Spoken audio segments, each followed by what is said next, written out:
Good afternoon, everyone, and welcome to the Ohio Department of Education Science Meetup Series. My name is Robin Deems, and I am one of your science consultants at the department. And I am joined by the other two members of our team, Ms. Kathy Holmes and Ms. Good afternoon and welcome. And Ms. Lydia Hunter. Hi. And today we have an extra special guest star joining us, Miss Anna Canalongo. She is one of our math consultants at the department. Can you say hi to everybody, Annie? Sure. Hello, everybody. Annika's also on the line, one of our math consultants as well. So she's also kind of here to support too. She wants to say hi as well. Hi. Good afternoon. I'm just listening and learning.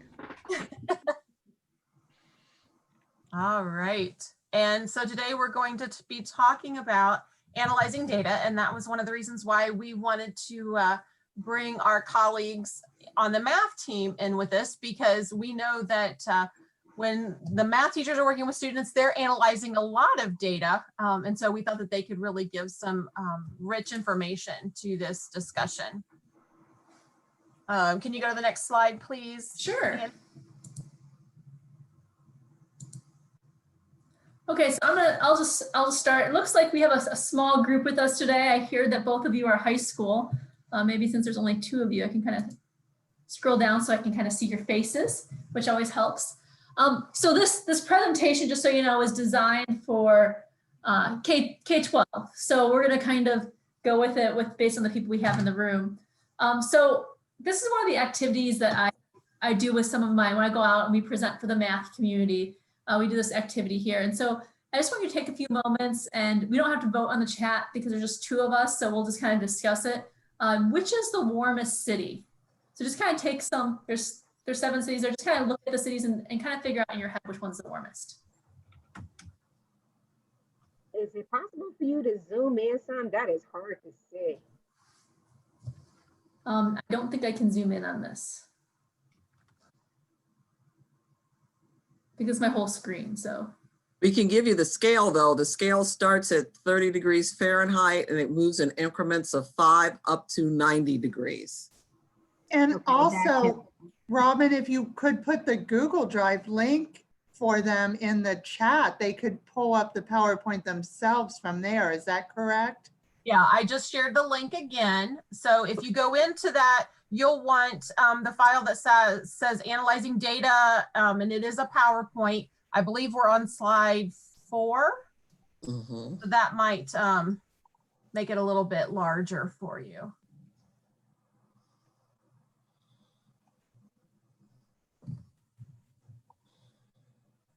Welcome, Tracy. Thank you. Hello.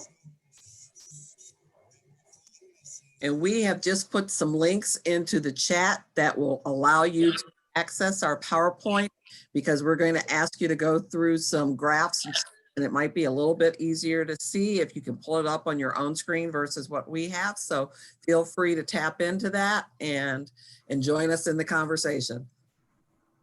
You might have to put it in again for Tracy if she just Yeah, got I just pulled it up.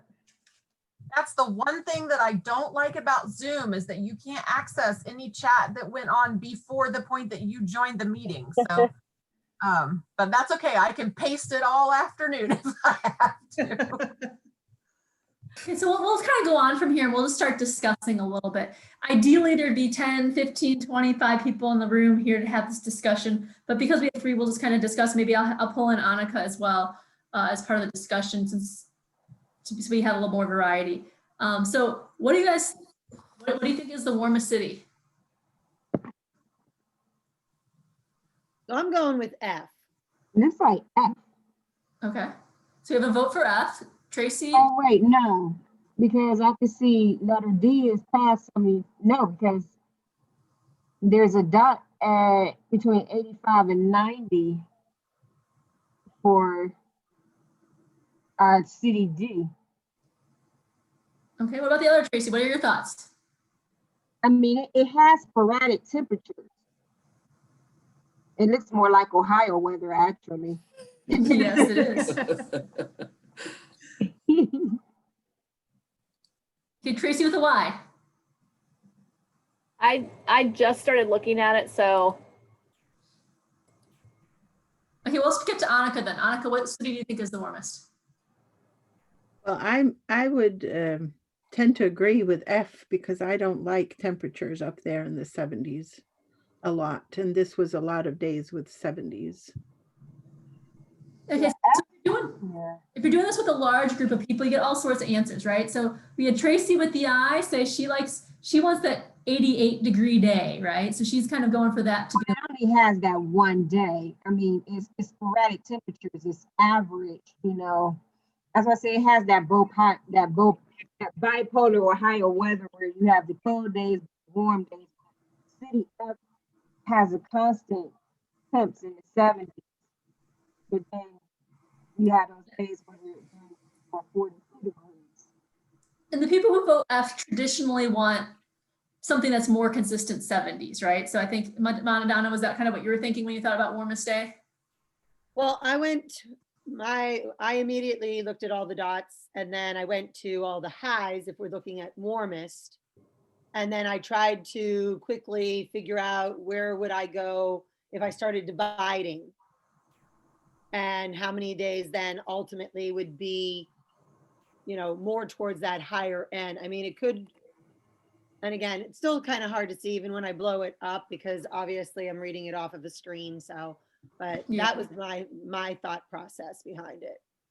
And I've had other people say city A because they don't want any cold days. My final vote actually would be City A because their temperature never changes from that 64 degrees.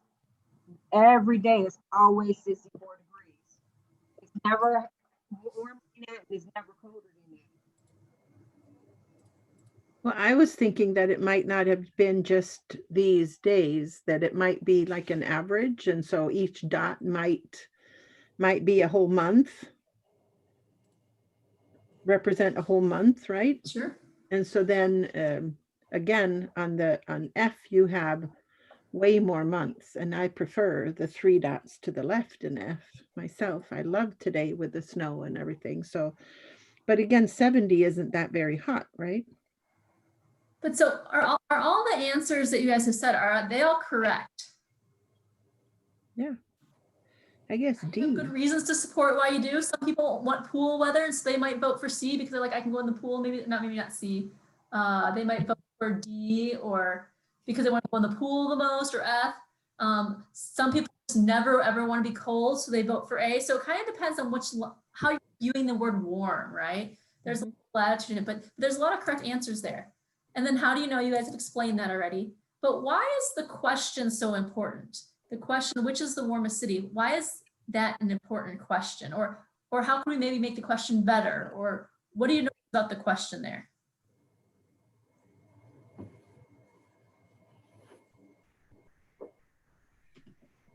Did you take away the question?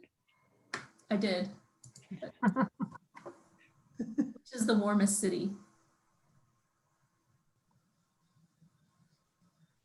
Okay, wait a minute. Which question are you asking us to answer? Right, because I was going to say, I can't find it now in the PowerPoint that you just shared out. It's because it's the animation goes on it. So if you look at a PowerPoint slide, but Okay. it's the warmest city. So it's ambiguous, right? It creates a conversation. Yeah, so it depends on what you want. If you want a truly statistical answer, you may not ask this question, right? But if you want more conversation, this might be a question that you ask. Give kids a chance to access this, right? Because a lot of students can access this because they can have an opinion on it, right? And then, so then what I would have you guys do, and I'm not going to have you, I might just have you do this informally. I'm not going to have you do this explicitly, but actually a lot of people I say, how do you prove it to me? What I would have the math people do is I'd have them go through and they would try to prove it to me. And so a lot of them would figure out, well, let's start with the mean. So they'd have to divide all these things, add them up. But what they find out is the mean in each one of these cities is exactly the same. So people tend to go more towards the values of center to prove things from, but in this case, it's the same, right? So I think it's like 68 degrees. It might be 65. I can't remember what it is off the top of my head, but the mean is the same. Measure of center is all the same for this. So then it forces people to look at variability. And then I have them go and I rank the variability from least to greatest. So we'll just have kind of an informal conversation about doing this. If that was the math community, I'd have them quantify why they think that is the way that they do. I'd have them prove that to me. But just by looking at it, which city has the least amount of variability? But with city A, there is no change in temps. Yeah, so A has no more. And what are some ones that might have a large variability or greater amount of variability? Letter D. D maybe? Are there some other ones that might have a large amount or a greater variability? G and B. Okay. And so we would go through, yep. And so what we would go through is we would have them rank them, you know, and then I'd say, okay, prove it to me. How do you know you're right? Because we'd talk about it and we'd say, okay, you over here, your group has this over here, and this group has this different over here. How can you both be right? Prove it to me. And then they're pushed towards quantifying that data. Okay, because variability is all about statistics. And we'll kind of come back to that in a second. And then prove it to me. Like I said, we're not going to go that deep right now, but that's what I would do in a math class. But the question that's important here is, why do we need to quantify data? Why is that important?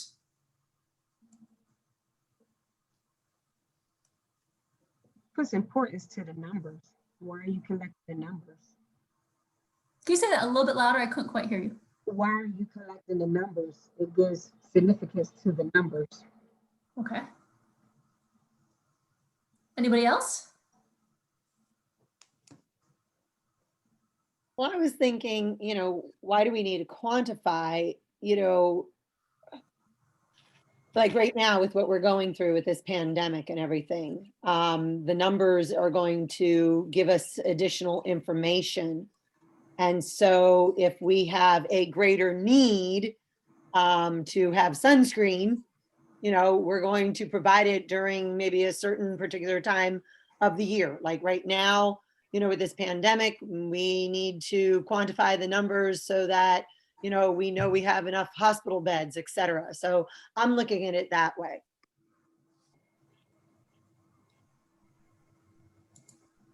Okay, now we're gonna go back. So we started with an activity, right, to kind of get you engaged. And now we're gonna go back to talk about the nature of science and how this all connects. Then we'll go into some more activities kind of with our theme of analyzing and interpreting data. But I want to off the bat, just kind of start analyzing things and thinking about things. Robin, do you want to kind of talk about the nature of science?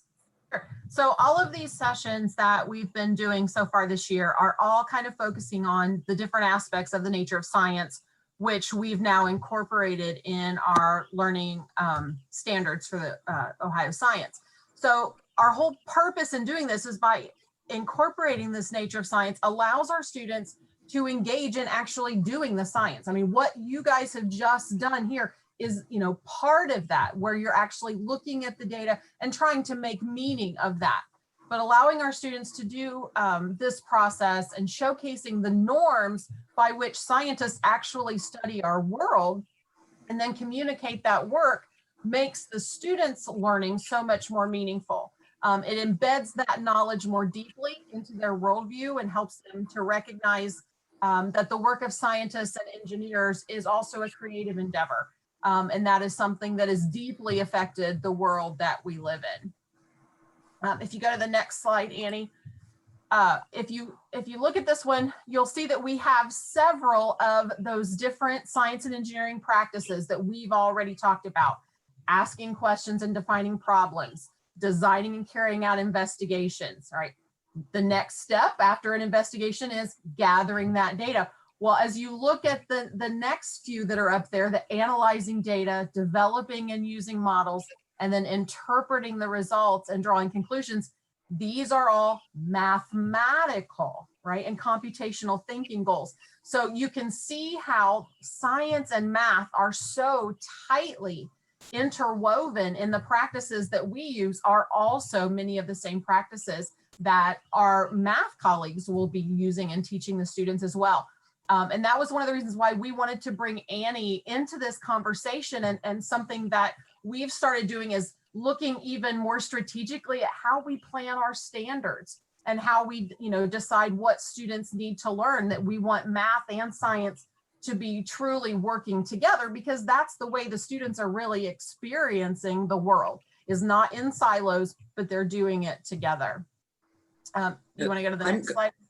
And I'm going to jump in here very quickly because I love your example, Madonna, because this is going to be a great example and opportunity for students to follow along as we look at the numbers through the COVID cases and the availability and the hospitalizations, and watching as we start to try to rein those numbers in, how that data truly impacts where we can get services, where it needs to be. And it's just that real world opportunity just laid out right before us in real time. And that why this is important is going to be very crystal clear. And I think that's going to really carry over into the other things that we do in our classrooms on an ordinary day-to-day basis, but it really kind of helps to hit that home. Okay, so you guys have talked about the physical models, the mathematical models, and the conceptual models. You guys had the slide in the previous presentations. I've added a little other model here in the statistical model. And so in the math class, when we really talk about analyzing data, we're really talking about the statistics strand. So we're going to do a deep dive into the statistics today. What does statistics mean in the K-12 world, and how can you kind of use that to incorporate into some of your science world? Anything science people you guys want to add there? Hope you're doing good. Okay, so what we have in the math standards explicitly called out in grade 6th grade is the GAZE model. And what it is, it's a framework for teaching students to be statistically literate. It'll sound very familiar to you. And so basically it's a 4-step process, very similar to your science practices: formulating questions, collecting data, analyzing data, interpreting results. Because of, in the math world, so I've been talking with the science colleagues here, and in the math world, we have trouble getting teachers to have you collect the data. And as I've been talking to my science colleagues here, they said in the science world, you have a hard time getting the students to actually analyze and interpret the data, right? So working together, maybe we can get all parts of this model happening. Today, we're focusing on step 3 and step 4, the analyzing and interpreting data, but it's just as equally important for students to be able to ask a good question, which is kind of what I was talking about in the beginning, and collecting data. And the reason I had that part about variation is because statistics is all about variation. Without variation, there is no statistics.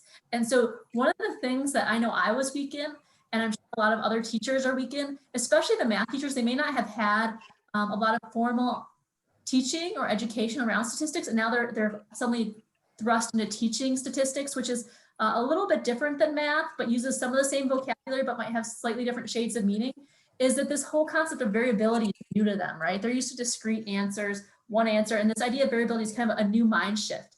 But that's all threaded through statistics. Now, you in the science world, variability is natural because you do these experiments all the time, right? So, but that's a big thing, and that the math teachers kind of have to be accompanied to.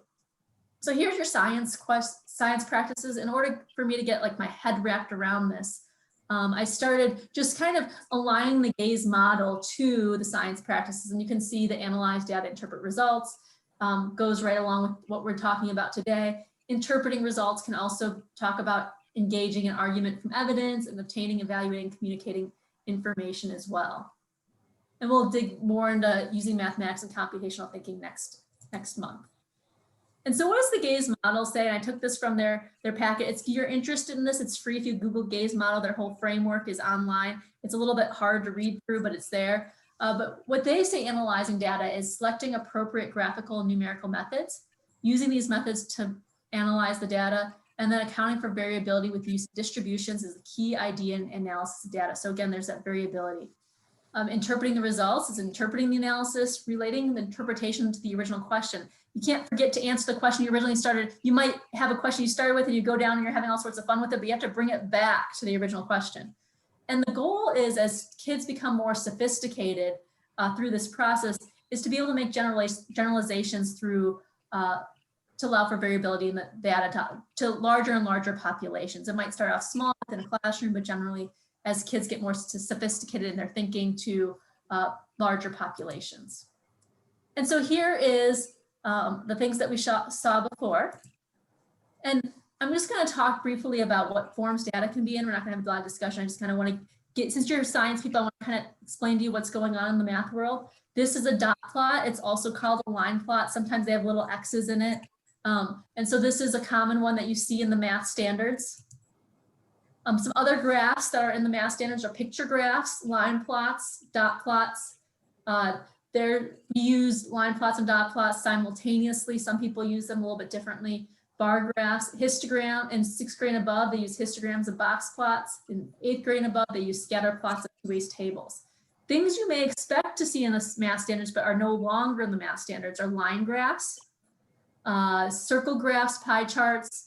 They're not in the math standards, neither are stem and leaf plots. So things that your kids may have been exposed to 10 years ago that you assume is still in the math curriculum, especially like a circle graph, you think you did learn about that in math, that is not in our math standards. So if your math teacher is not, that's not to say you shouldn't do anything with circle graphs in your classroom. It just may mean that you have to do a little bit more support in order to have some of those graphs in the classroom. They may not know how to construct them on their own. If it's misleading, they may not be able to figure that out. So you may need to do a little bit more work if you're going to use those types of graphs in your classroom. Okay, so we have an activity. So we can go 2 ways. We don't have a whole lot of people there, so we'll probably be in the same group. So originally it was split up into K5, 6 through Algebra 1, and then Algebra 2 and above. So I know you guys are high school, so I don't know if the 6 through Algebra 1 would be better or the Algebra 2 and above would be better. I actually partner up with the freshmen. So I have algebra is what I sit in on and support my colleagues. And I actually support a geometry teacher, but I'm with Madonna. I can look at the algebra because a lot of that geometry be over my head. Okay. All right, so maybe we'll all go in the same algebra group, 6th grade through algebra. I'm also the more confident of that content as well, to be honest. But we're gonna read through it, some of the slides on your own, and then there'll be some slides to discuss. I believe that Robin did a great job of putting those in the chat, and you should have a Google slide there. Oh, that's the gaze model. Hold on. Where's the Google Drive? Robin, have you put that one in the chat? I think you're muted. It's earlier, Annie, up above. I am blocked by DAS. Let me try to disconnect. Let's try if I disconnect from this here. Okay, I can get into it now. Are those both the same, Robin? No, that's the PowerPoint. Okay, let's try this one. Robin, you're muted. Okay, Robin, those are just the PowerPoints. I'm not seeing the Google Slides. Oh, there, maybe it's there on the bottom here. Yeah, it's in there. I can share my screen if that would be easier. I'm only seeing the PowerPoint. I'm not seeing the Google Doc. That is so weird. Yeah, your link. And I have the Google Docs and not the PowerPoint. Nuts. Your link actually went to the PowerPoint. Oh, the second one did. Oh, okay. Folder. That's of I it. just had the PowerPoint open. Here, let me try one more time.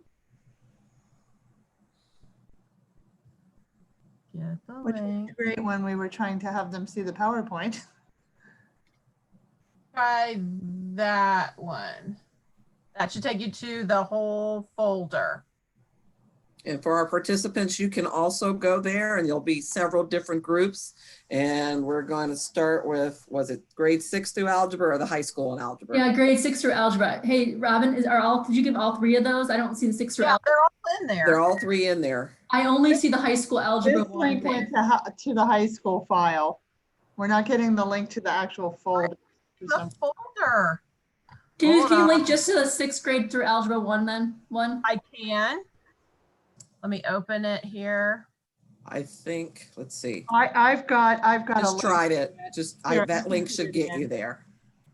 Okay. Okay, this is the right link. So you should see yellow slides. If you see yellow slides, you're in the right spot. Yes.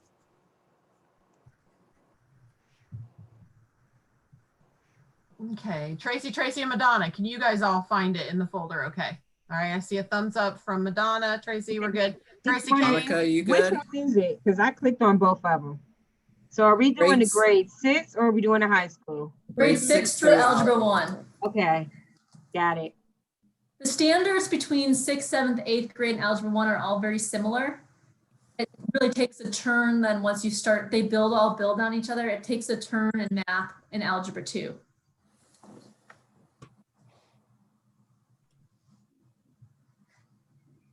Which that means for the science perspective, it would really basically be just the kids in advanced sciences that Mhm. would have the math that goes along with that level. So what I'd like you to, so let's go on slide 2. We'll just kind of read it together and then I'll let you guys look through some of the graphs. So this is our example. It's at level B on the gaze model, and I'll explain what that is after we do our activity. There's a question of interest. How will 10 plants placed by a north-facing window grow compared to 10 plants placed by the south-facing window? And so what this is a simple comparative experiment. 10 seedlings of the same type and size are planted in a pan that is placed on a windowsill. 10 seedlings of the same type and size are planted in a pan that is placed away from the windowsill.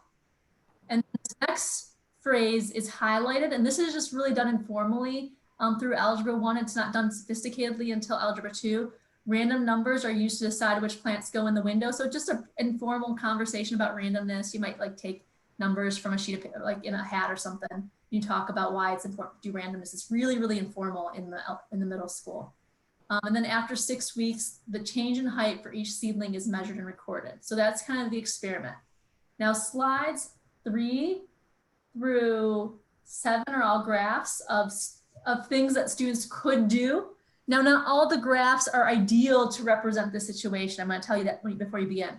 So I'm going to give you some time to kind of look through the graphs and kind of get a handle on them. These are the tools that kids have in their toolboxes. Not all the tools best fit the situation, but as we know in a classroom, a lot of kids choose whichever tool might be they think of, and it may not be the most efficient or the most representative one. So I kind of want to show them all to you to kind of give you a flavor. So I'll give you a few minutes to kind of look through slides 3 through 7.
I think most of you are I think most of your cursors are almost to the slide slide 8. So if everyone kind of go on slide 8. And let's just have a conversation. Which graphical display would you choose? So you have all these different graphical displays in your tool belt. Which would you choose? And why?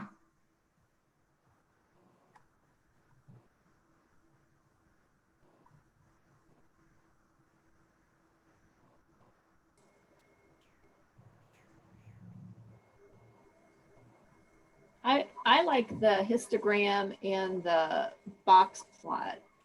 Because to me, it's really simple to read. Okay.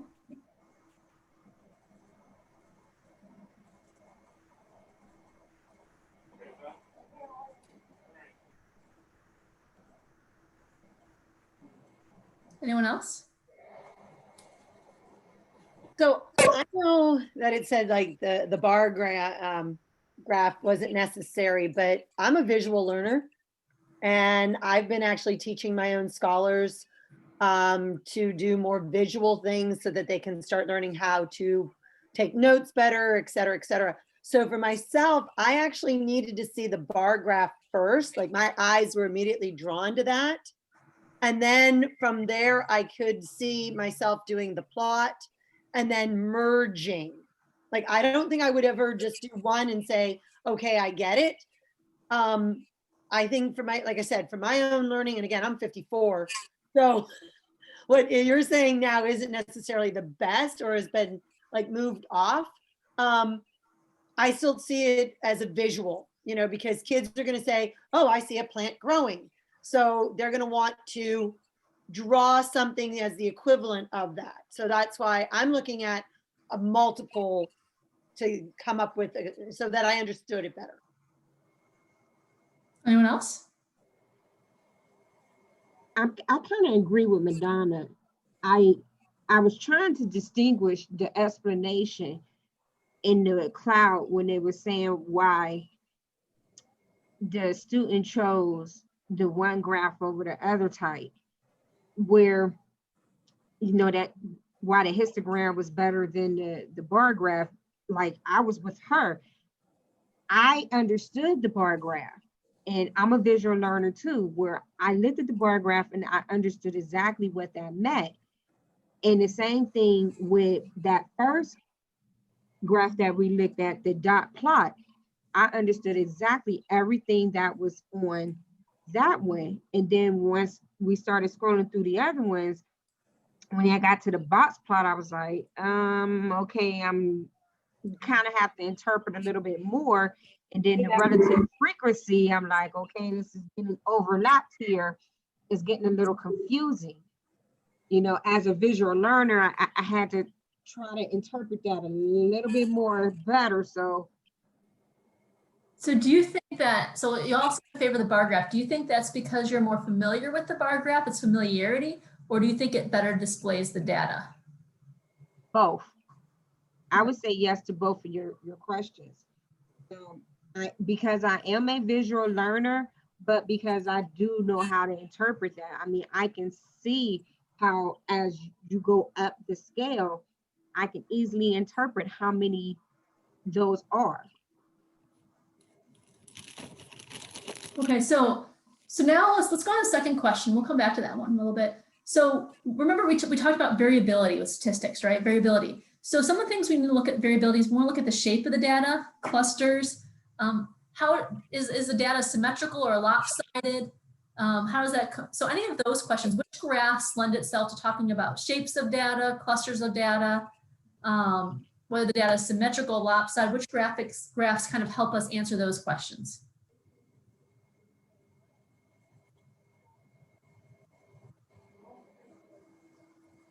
Well, I was looking at the histogram. Okay. Obviously, we can see all of the north facing versus the south. But still, you know, I'm already going, okay, what went wrong? Why weren't all of, you know, the plants on the south facing, you know, at the same height? So I'm already analyzing it, looking at, okay, what went wrong? Or better yet, what was right for those ones to have already grown so tall? So before we go on with that, Do you guys see that there was two histograms there? One was a frequency, one was the relative frequency. Do you know the difference between those two? So the frequency is just the numbers, the counts, right? So if you have, let me go back to it to make sure I'm talking correctly. So if you have how many different plants you have, right? Between 4 and 6, between 4 and 6 height, right?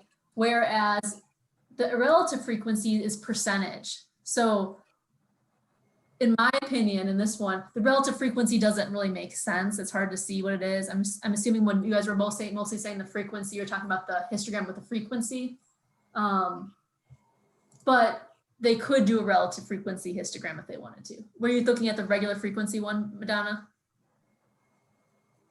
The one that you have on the screen first is the first one that I went to, because again, that whole visual thing for me, Yeah. I can see this a lot easier than as to the dots. And I would agree that the regular Yeah. frequency one's easier to see.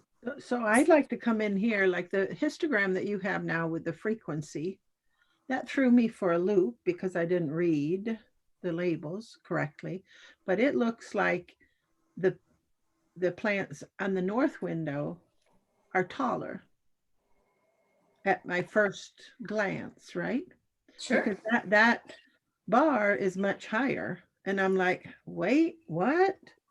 Did they really grow taller in the north window? And then you have to then start reading. Oh, it was all the plants between 4 and 6 centimeters only. There were 8 of them. And then there were 2 of the others, right?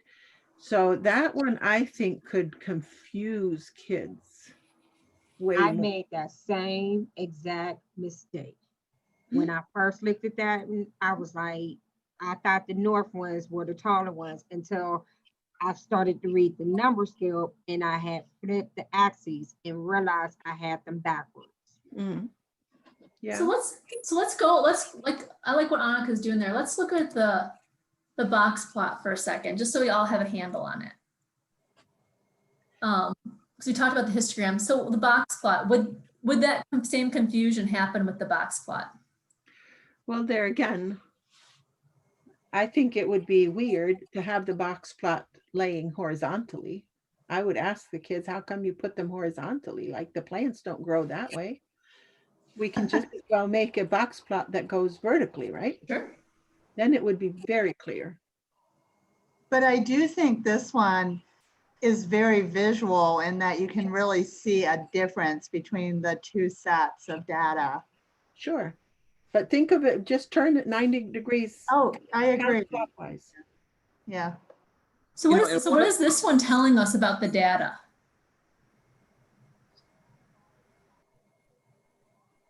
What do those boxes mean?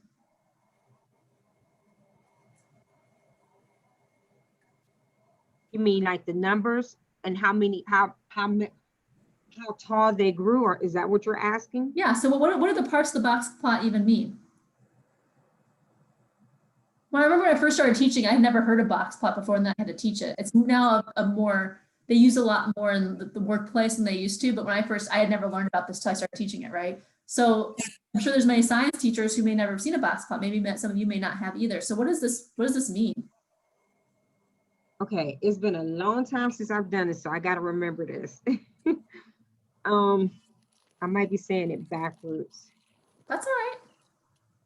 I believe the distance that is covered is saying how tall it grew, but then the width of the box, like for example, for the south facing one, you've got the smaller rectangle, which starts at 6 centimeters and goes to about not even 6.5.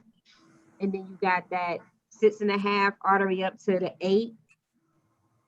I don't know if those are indicating exactly how many plants those are. So I don't know if it's like 1 and 4. I can't remember exactly how many that's represented.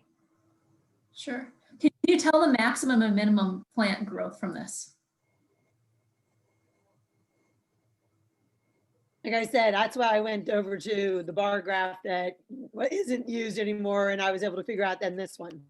Well, I the would bar graph is assume it was- used, but it's used I would for assume it's categorical 5 data.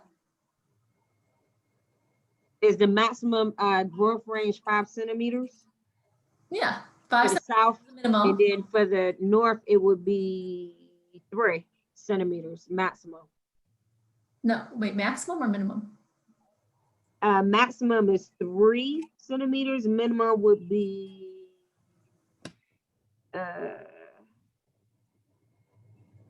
I don't want to say if it's a half or 1 centimeter. Okay, anyone I else? see how you're seeing.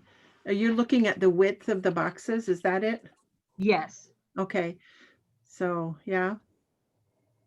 So how So many with- dots, how many dots did we have to start with? 12, right? How many? No, 10 plants. 10. Gosh, you made that hard, Annie. This is a level B. Level A has 1 plant. Right. But I mean, if we look at the south side, it's much easier, right? Because it has a bottom whisker also. Right. So, yeah. Yeah, so we skipped the whole data collection part, which would help you make sense of this because we're just trying to analyze data. Right.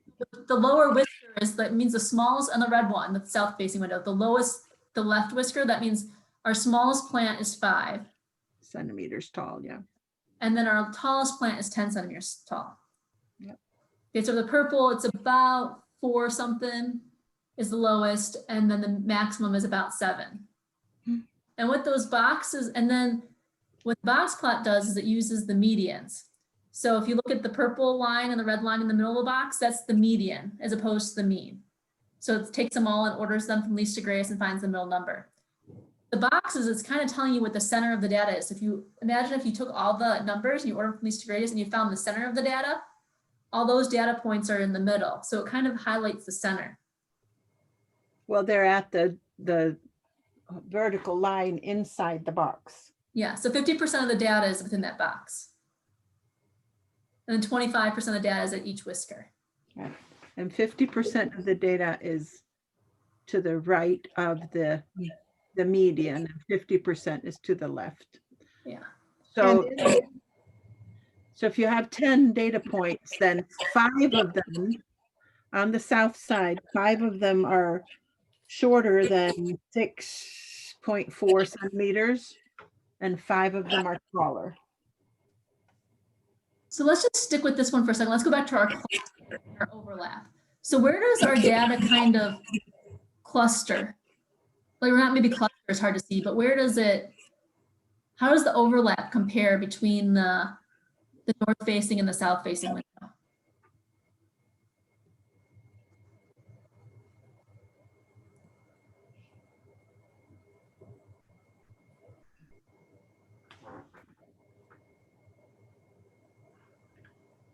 So I think it might help to point out, I guess, that where the south face or the north, which one is that?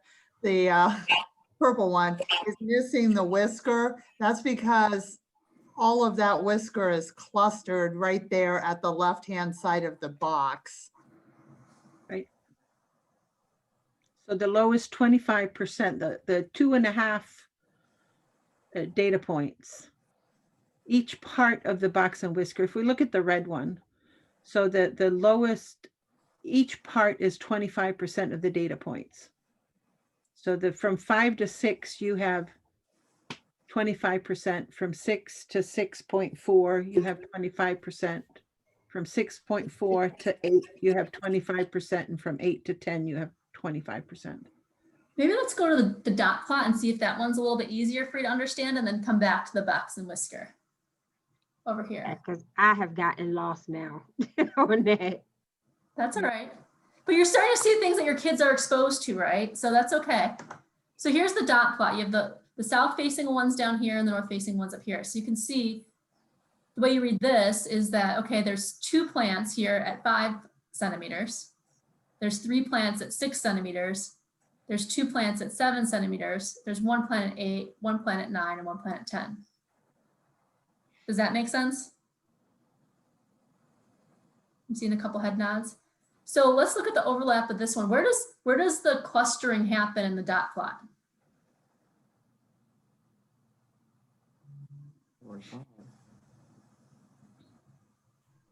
Yeah, so for the north facing, where's the cluster kind of happen? I think people are muted. 5, 6, 7. Okay. Yes. For the purple one, it's 5, 6, 7, and for the blue one, it's 5. kind of 4. 5. Is the I data would- symmetrical? Okay, so based on your question, I thought you wanted where the two were merging. And so that's why I said Oh, where I'm seeing, because- Overlap. gotcha. right, based on how you worded your question initially. I Sure. wasn't doing north and south, I was blending them together. I gotcha. So is this data symmetrical? No. No. Okay. So we have this area here, right?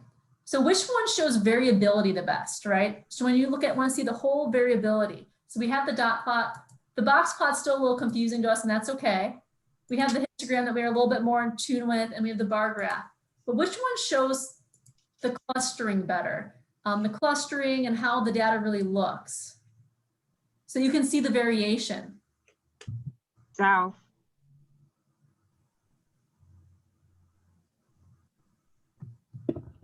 South has more of a range. Yeah, it has a more of a spread, right? So there's more variation in the south one. Mm-hmm.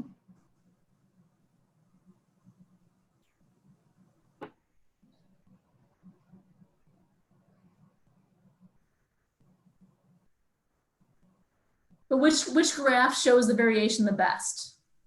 If you're going to say, okay, which one shows which plants are higher versus which ones, so let's go back to our question. How will 10 plants placed by the north facing window grow compared to 10 plants faced by the south window? We'll go back, since you guys like this one, let's go back to this one, the bar graph. Does that really show us the plants as a whole and how they're kind of growing? I think the problem with this one is it's comparing one plant to one plant, and we can sort of see that the orange ones are taller generally than the blue ones, but we can't really do any mathematical analyzing from this because it's not looking at all the data and the trends in it. No, but Yeah, if and that's you- exactly why this says the categorical data. So you can do plant A, plant B, plant C's, plant D's, plant E's, plant F, and you can kind of get a feeling for it, but you can't do any quantifying of anything. what if we reorganized these bars from shortest to tallest? Would that help? It would help. Right? So that Then you're not having the plants be the same, right? So you have your A plant, B plant. but they're not the same anyway, right? Right. So But you'd have A, B, C, D to J in the blue, and then you could certainly put the orange right next to them, but sure. in height order. And then I wonder if not all of them maybe would be taller. Like if I look at B blue and C orange, they're the same height, but it looks like the C blue is taller, right? Which And once you start doing that, you start getting more towards the histogram, right? Then you're almost, except for you're doing, this histogram has bins of 2, right. whereas you could do bins of 1, which would be kind of the same thing. Yeah. And the idea is that the plant isn't exactly 4 centimeters, right? It's in that range between 4 and 6. So is that why you're saying the bar graph doesn't fit well?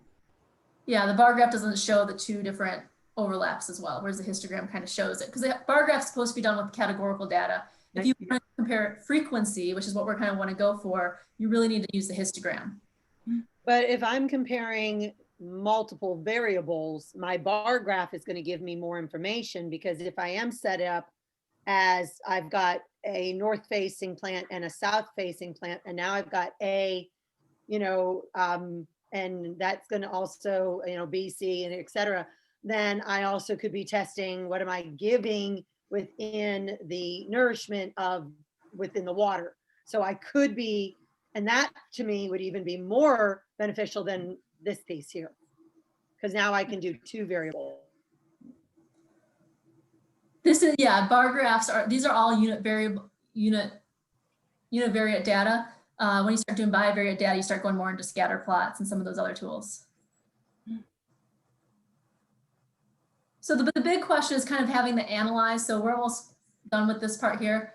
There's some more slides we didn't get into with this, but the goal is that for you to be aware of that the students have all these different tools in their pocketbooks that they should be able to be using, right? And so if your kid does a bar chart, or they do a histogram, or they do a bar chart, or they do a dot plot, they can be all used for these types of things, and they can be used in different ways. So I'm gonna have you guys just go quickly to slide 10.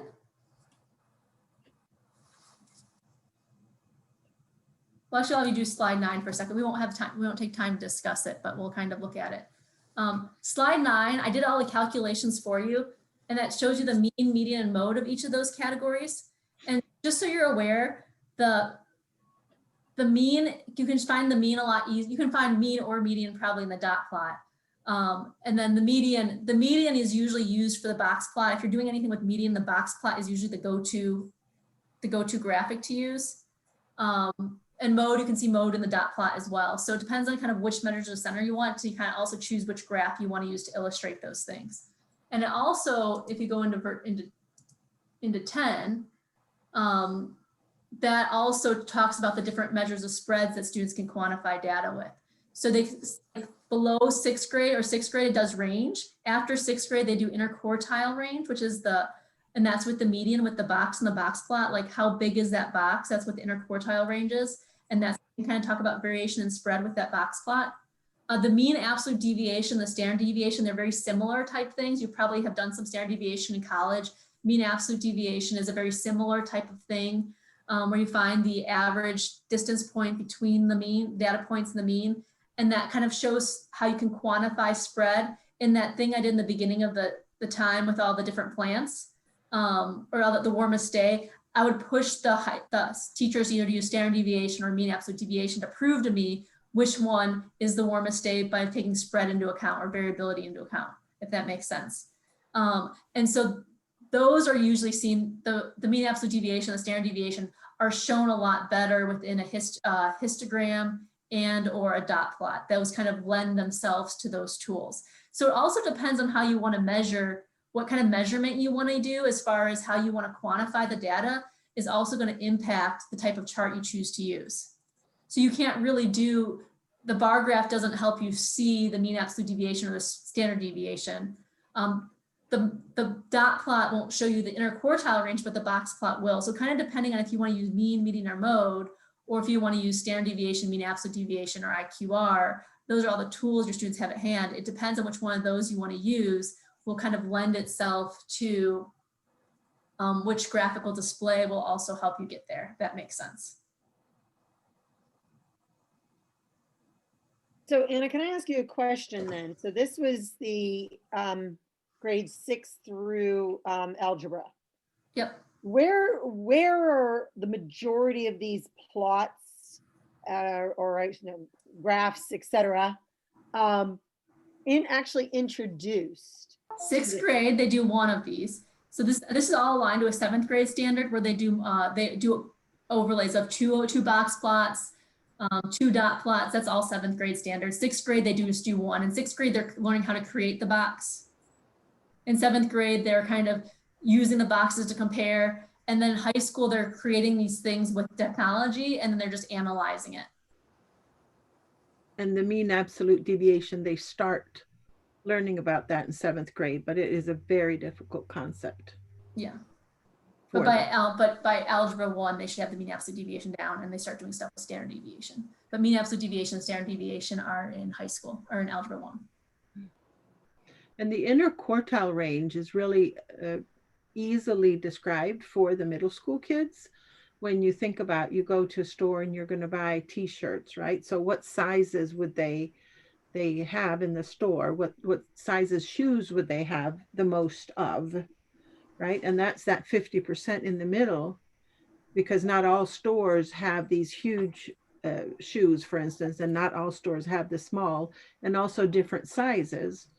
So if we're looking at, I don't know, the name, Old Navy, for instance, would they have the larger sizes? Would they have sizes 3X and 4X? Well, probably not, right? They would have in the lower range. And those conversations are really easy to have with the middle school kids and very understandable to them.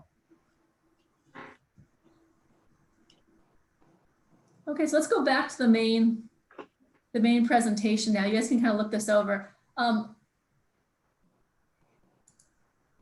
think some of the,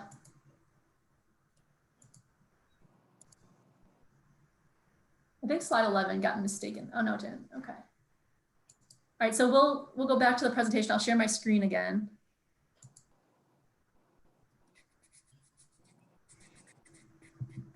Where's my share at? Oh, I am sharing the screen still. Am I sharing the screen? You're on the good.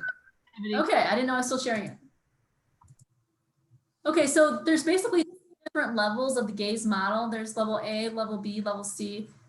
Anything below 6th grade is level A. 6th grade is still level A. 7th grade and 8th grade has some parts that are level A, and then they start moving into level B. Algebra is mostly level B. And then high school kind of gets into level C stuff. They're really hard statistical thinking.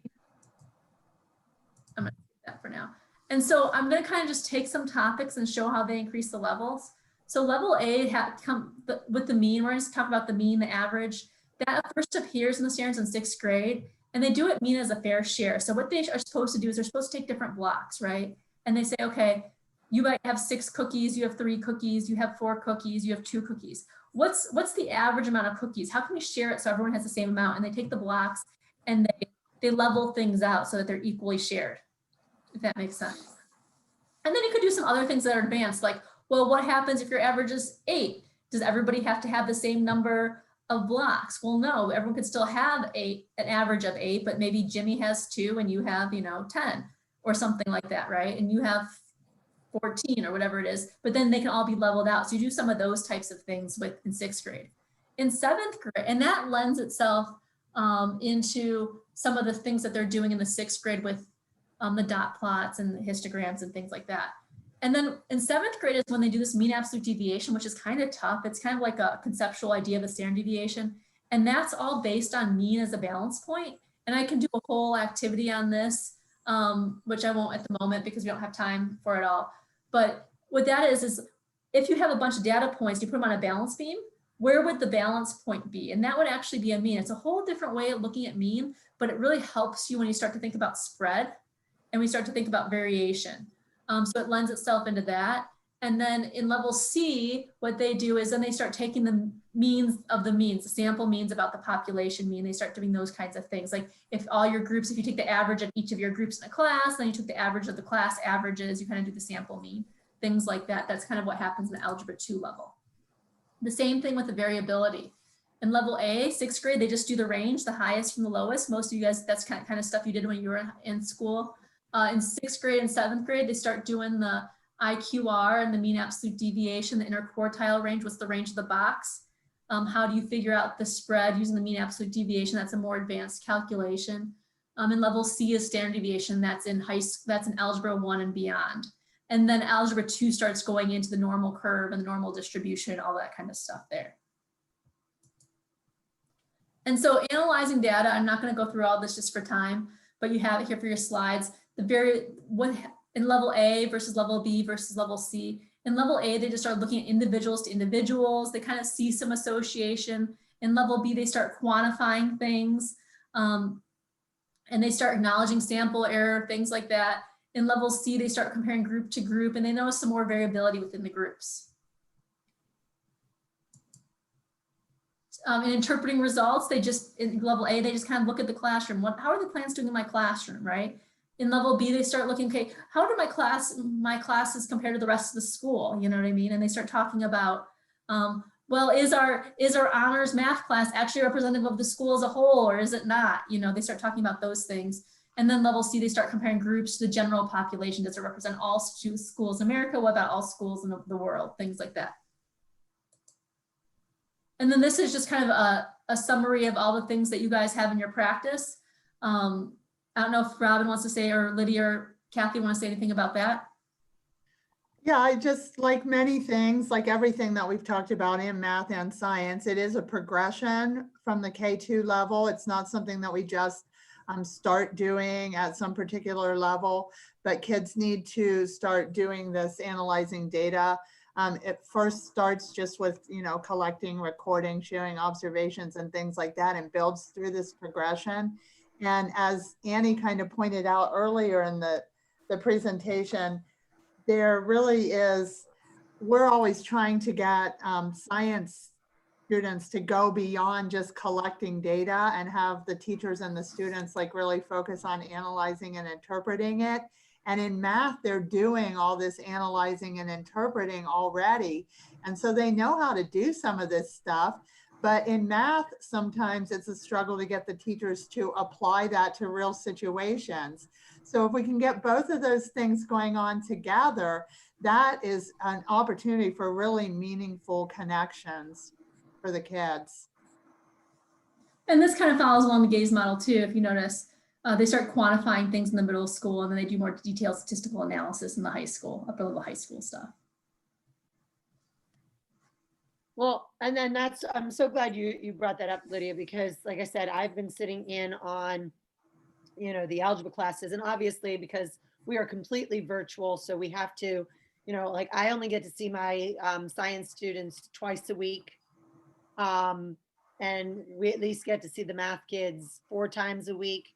But ultimately, because of technology issues and et cetera, we have to cut out things. And it's a shame right now because I mean, I was doing a gizmo, and one of the pieces I added on to the assignment was, go please work with your algebra teacher to come up with some of the answers. And no one even reached out to them. So it's like, I mean, there's not enough time right now because of our circumstances. But could the teachers not have those conversations? So if you say, go reach out to your math teacher, then if you contacted the math teacher in advance, the math teacher could kind of bring it up in their conversations and they could make those connections, right? Oh, yes. I mean, that's why I said, so my colleagues that I support, they turn right back around in the next hour and support myself. Mm. So they were aware. I even had given them the assignment and everything. Obviously, it would have been what we were talking about. But, when you're trying to blend, 200 kids for math and 100 kids at a time for science, it's getting a little bit lost. Like, and I mean, God bless all the college classes that have always taught this. Right. Definitely some special challenges at this particular time. Thank you for sharing, because we need to work on how to creatively address some of those things, because we can't do business as usual and think we're going to get the same kind of results. We've got to think of new and creative ways to approach that. Well, I mean, like we have testing coming up for actually starting at the beginning or end of this week, and then all of next week with NWEA. So we're testing in reading, and we're testing in mathematics, and we're testing in science, NWEA. And we're just trying to even figure out how in our only an hour schedule of time are you expected as one adult to try to attempt to monitor 100 platforms, or in their case, they all collaborate at one time. So you have 4 teachers teaching a different lesson each day of the week, and they have 200 kids on a Zoom call. Wow. So And that's it's why I gotta said, let me add to that, and it's got to be virtual because right now we don't know how to bring them in person to do this testing with the numbers the way they are. Right. So, I mean, Tracy and I are obviously in the same district, and like, we're not even permitted, like our numbers got so high as colleagues that now our schools are even shut down to us. I mean, Trace, I don't know if you've been able to get it into East at all, but for like literally this is going on week 3, we're not even permitted into the building, where before we could at least get in and have, some type of normalcy on our ends. Mhm. But we're not allowed to even do that. In all honesty, I haven't even tried to go into my classroom to get anything for a lab. I just go to the store and purchase something. Right. So, I mean, labs, yeah, labs right now are kind of a null and void. I mean, I did the gummy bears the one day, and today we just even did flashcards to just get the kids actively engaged, to even get, cameras on and stuff like that.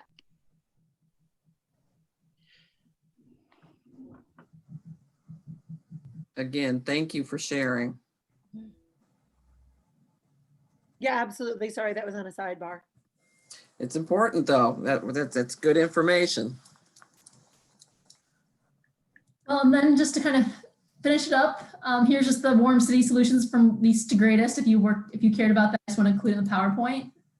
And here's the next meetups that the science people can kind of advertise. Yeah, so next Tuesday, we'll have our general meetup from 3:30 to 4:30 where folks can chat about whatever's going on. If folks have more questions about this, we'll have the video posted within a couple of days. So any of your colleagues that weren't able to be with us today, they can still get on and view it. And then January 5th will be our next science and engineering practice. So we'll come back together and talk about using mathematics and computational thinking in that session. So I have a feeling that will kind of blend from what we've started talking about here and get a little bit deeper. So we encourage you all to join us then. Well, I thank you all for hosting this and putting this all together. Definitely assists me more in what I need to work on. So I do appreciate that. You are very welcome. Thank you always. Thank you. So if Thank let you me for ask you this, taking if in your the time to future as a share. math department, is if we did some virtual meetups on statistics, which some of our math people need as well, would it be worthwhile to send it to all the science people as well, so you guys can learn, not just see the box plot, but learn how to create it and what the whole thing is? Oh, for myself, absolutely, because I think that's one of the nice things that we've got going on. Like I said, being supported in learning, my algebra all over again. Not that I have to have some of the advanced, but yes, absolutely. So thank you. I would appreciate being invited. So maybe we'll do that. Mhm. Take back and then. Yeah, and I think that's typical of any content experts, that you know your content, and you use your own jargon, right, around your content, and you're so comfortable with it. And then you meet somebody with a different jargon and a different kind of language.